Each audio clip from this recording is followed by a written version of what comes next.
Juste un petit mot concernant la réhabilitation améliorée.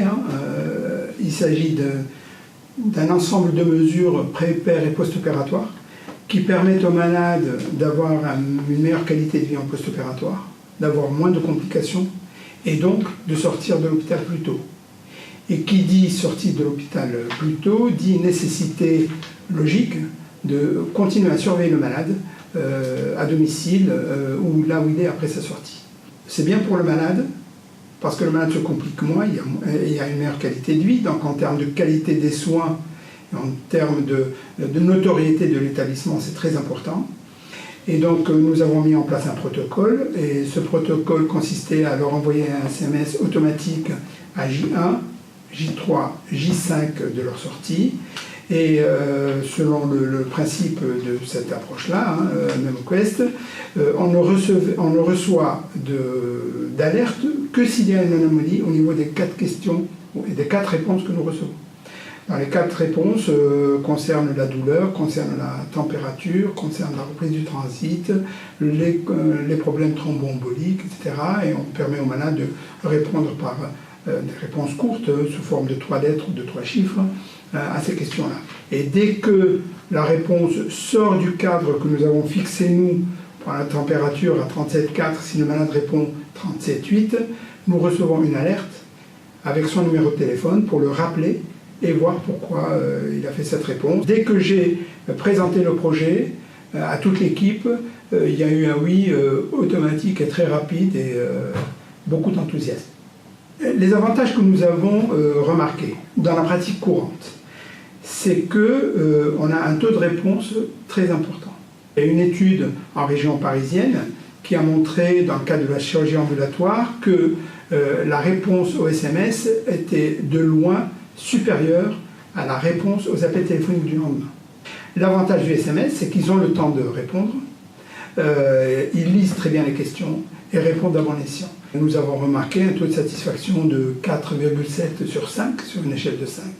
Et pour autant, ça n'a pas augmenté la charge de travail. Il y a eu à peu près un malade sur 10, une alerte sur 10, et cette alerte sur 10 a été très bien gérée, et c'est moi qui répondais aux alertes, et je n'ai pas du tout eu l'impression que mon travail augmentait pour autant. Ces alertes ont abouti à une reconnaissance précoce de certaines complications. Et ça, c'est le principal avantage de ce suivi post-opératoire. Donc les malades sortent plus tôt, mais il n'y a pas de perte de chance. On continue à les surveiller en post-hospitalisation. Il est très important en termes de gestion des risques, après la sortie des malades, de continuer à les surveiller.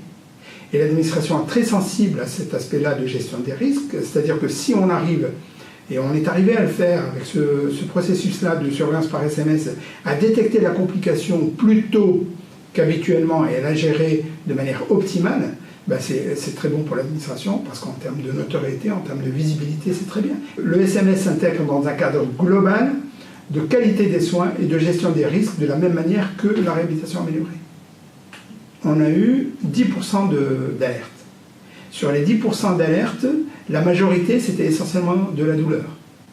Et donc, on a revu nos protocoles et ça nous a permis d'améliorer nos protocoles d'analgésie post-opératoire à la sortie des malades.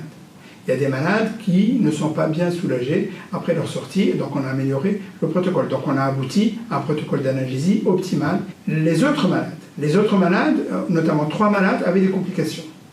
Et donc ça nous a permis, nous, de détecter la complication plus tôt. Une des complications n'a pas abouti à une réintervention, mais 2 complications nous ont permis de réintervenir plus tôt que si on avait attendu que le malade aille moins bien, qu'il nous appelle lui-même, qu'il aille voir son médecin traitant, que le médecin traitant nous appelle, qu'on trouve de la place, etc.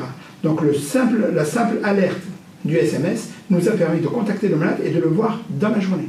Et puis d'un autre côté, ça permet aussi, ce système de SMS permet aux praticiens de faire ce que nous appelons, nous, l'amélioration des pratiques professionnelles. C'est-à-dire un médecin qui fait ce protocole-là, qui fait le suivi des malades et qui détecte les complications de manière précoce, fait son développement professionnel continu, fait son évaluation, fait son audit. Et donc il verra, grâce à ce système-là, qu'il y a certaines complications qu'il pourrait éviter dans l'avenir, etc., qu'il y a des complications qu'il peut détecter plus tôt, et ainsi de suite. Donc, pour l'évaluation de la qualité des soins, c'est très important pour les praticiens. Et ça lui permet de s'évaluer. Le plus important, c'est la continuité des soins. C'est-à-dire, il n'est pas imaginable de donner une adresse email pour l'alerte pour quelqu'un qui a 39 de température et que personne n'ait accès à cet email-là. Donc, il faut que chaque équipe s'organise pour qu'il y ait une accessibilité aux alertes de manière permanente et quotidienne. Au tout début, je me suis dit, mais les personnes âgées qui n'ont pas de portable, peut-être qu'ils ont des difficultés, etc. Et ben, quand j'ai fait l'étude avant de commencer ce système-là, j'ai vu que la couverture en termes de smartphone ou de portable en France dépassait les 100%.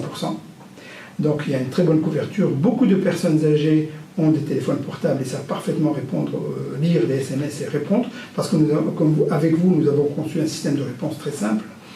Et dans la pratique, quand on a inclus les malades, etc., à part un ou deux malades qui n'avaient pas de téléphone portable ou qui préféraient ne pas avoir de SMS, on n'a pas eu de frein particulier.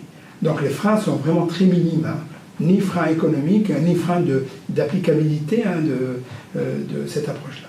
L'essentiel, c'est de savoir que ça rend service aux malades et que ça nous permet de continuer la surveillance en post-opératoire avec un système très simple et très pratique.